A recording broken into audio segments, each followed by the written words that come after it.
تبارك الذي نزل الفرقان على عبده ليكون للعالمين نذيرا۔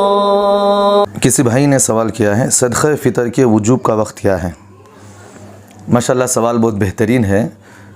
جواب یہ ہے کہ اگر کوئی آدمی عید الفطر کے دن صبح صادق کے وقت مالی کے نصاب رہا تو اس پر صدقہ فطر واجب ہے۔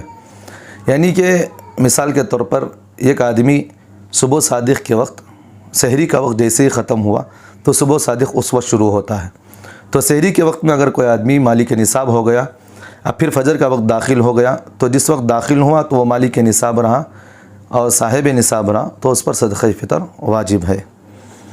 تو اسی طرح اور کسی نے پوچھا ہے کہ مالدار عید کے دن سے قبل فقیر ہو گیا تو کیا اس پر صدقہ فطر واجب ہے؟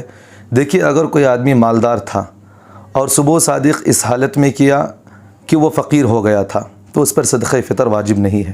جیسے مثال کے طور پر ایک آدمی مالدار ہے، اب وہ صاحب نصاب تھا اور وہ زکوٰۃ دینے کا مستحق تھا وہ، اور اس پر زکوٰۃ واجب تھی۔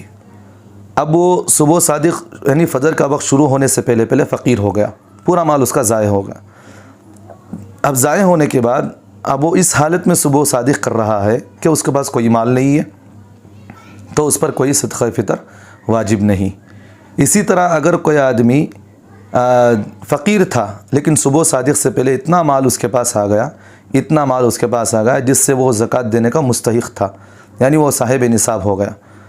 اب وہ جیسے ہی صبح صادق داخل ہو گیا تو اس پر صدقہ فطر واجب ہے، کیونکہ جس وقت صبح صادق اس کی زندگی میں داخل ہوا ہے وہ صاحب نصاب تھا، تو اس لیے اس پر بھی صدقہ فطر واجب ہے۔